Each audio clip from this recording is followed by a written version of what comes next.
What is going on, people of YouTube? My name is Kurtyoy. Welcome back finally to the Game Week preview for Game Week number 32. Now last week did pretty well. Average player, or every player, on average got 5.1 points scored, which makes a pretty good week for me indeed. And I haven't gone below the 5-point average mark for the last, I think, 11 game weeks, so I'm on form. If you need tips, I'm in form, so get them from me. But same thing as usual, we've got 3 players from each position: goalkeeper, defender, midfielder and striker. Last week I could have been much higher. Instead I chucked a load of risks in the striker position, and 2 of them didn't pay off. Mitrovic did though. And this week I'm going to be having a few risks, but they are spread out, and I think they are very, very good risks to go with if you are a risk taker. But starting off with the goalkeepers, as you can see, we're left with dilemmas, because I would have said, maybe Butland's got a good chance against Swansea, but no. He's injured. We've also got Cech injured still. Unsure about whether he's going to return, so you can't really make a decision on that. We've also got Hart. Apparently he's closer to return than Cech is, but Cech is due to return on the 2nd of April, so when that game is. But we'll have to wait and see. But my first goalkeeper, as you can see on the side of the screen, is you would say a surprise for most of the season. It's Thibaut Courtois. Now this is a Chelsea side. If you're looking at the last 6 game weeks, they've conceded 7 goals in their past 6 games. Haven't had a clean sheet at all in those 6 games. They come up away against Aston Villa. Now, if you're gonna get into the the stand-up market, one joke to start you off is Aston Villa, and I think if Aston Villa score, then more hats off to them. They deserve to get all 3 points, but I don't think they will. I think Thibaut Courtois is quite a banker. And look at their games coming up. You got Swansea, ignoring the City game. You got Bournemouth and Spurs at home. City and Spurs at home could easily be clean sheets as well to note. Sunderland away, Liverpool away, that could be a clean sheet. And then Leicester at home, final game of the season, could get clean sheets in a lot of them. So maybe worth the risk bringing Thibaut Courtois in.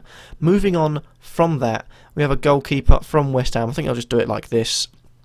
And he goes by the name of Adrian. Now I've just realised I've been doing this wrong, so I'll do that. There we go. Adrian. Now Adrian comes in having quite a poor game week. Yellow cards, goals conceded, not very good. He did score a wonder goal in the Mark Noble testimonial, but I think he was outshone really by Dean Ashton's overhead kick.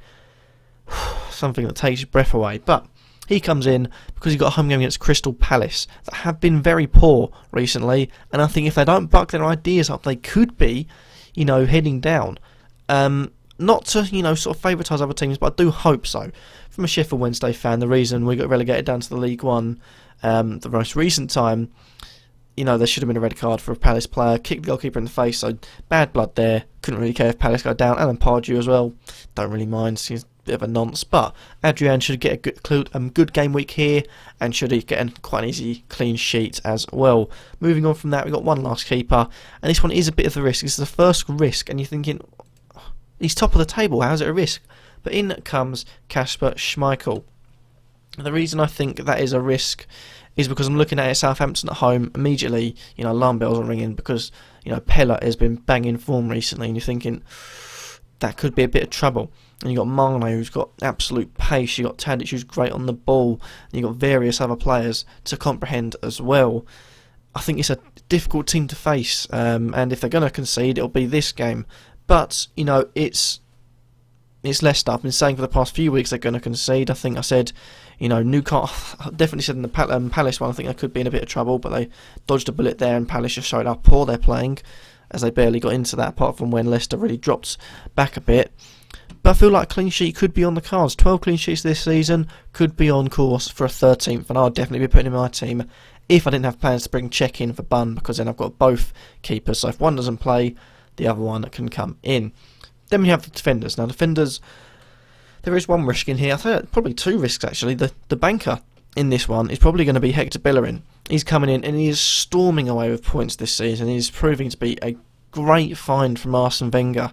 He keeps on doing it with his youngsters. Had a decent season last time, but no goals compared to the 2 last season. 5 assists, 13 clean sheets. Only missed a game, which was the North London derby at home. So for me, I feel like he's definitely worthy of a spot in the preview. Simple fact, he's coming up against our Watford team that have been bang out of form recently, and I feel like they need to pick themselves up, but against Arsenal it's going to be tough. Moving on from Bellerin, we have another surprise. We had one surprise with Kasper Schmeichel. We've got another two coming up. First of all, Patrick Van Aanholt, high-scoring Sunderland defender, for the simple reason he scored 5 and assisted 3. And that is the reason that I am moving him into the preview, because they've got a home game against West Brom. Now, West Brom have been good. Rondon, is a menace to try and defend, but I feel like Sunderland could get a clean sheet and a win in this one, and I feel like Van Aanholt could get playing in defence, get a clean sheet. Going forward, he's very good in the attack as well, so he could worry West Brom in more ways than one. Definitely worth a risk. And finally, we've got another risk in the form of the Welsh, I suppose, captain maybe? I'm not really sure. He is called Ashley Williams. Comes in, having a few decent game weeks against Norwich and Aston Villa. Away against Stoke, like I said, I can see this being a 0-0. For some reason it's got 0-0 written all over it. And for that reason, I've got two midfielders coming in from last week's preview, but one midfielder isn't.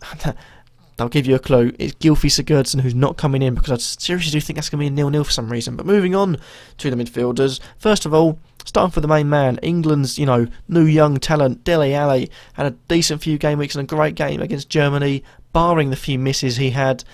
He's looking like a fantastic player, considering last season he was playing League One.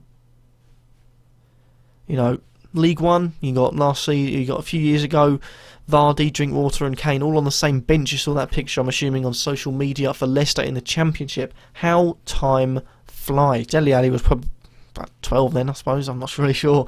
All joking aside though, he's got a game against Liverpool. For me, there you go, Liverpool have been poor in the defence. Maybe not a win for Spurs. I think Spurs, to be honest, it's going to be tough, but I feel like they would get the win. And personally, Dele Alli, he's banging in form. He's going to get himself amongst it this game too. Moving on from that, another risk. In comes another risk of a risk.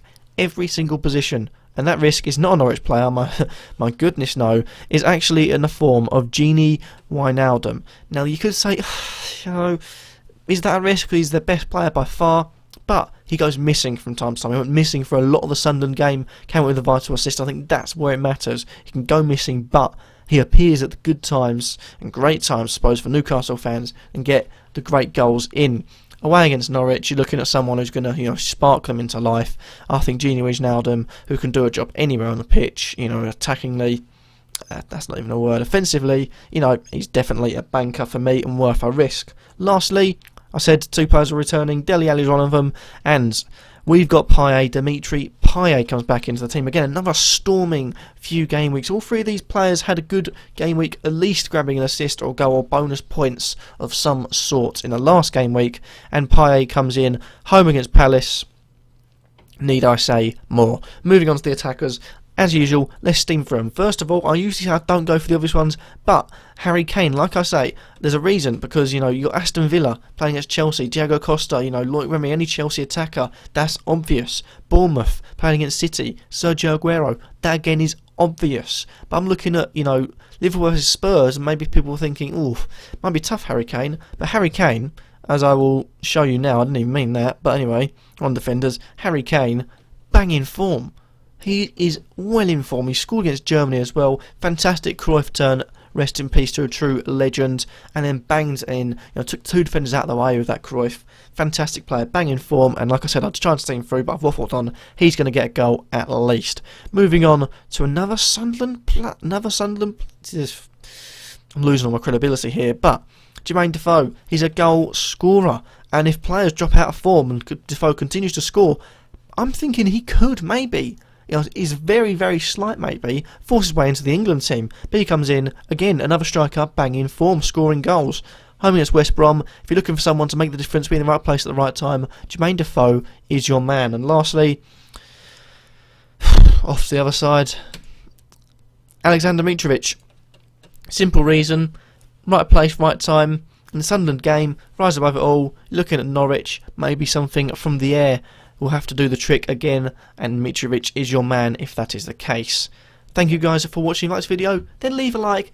Let me think about my suggestions, also who you think is going to do well in the comments down below, and subscribe if you feel like I'm worthy, and I'll catch you all in the next episode. Peace.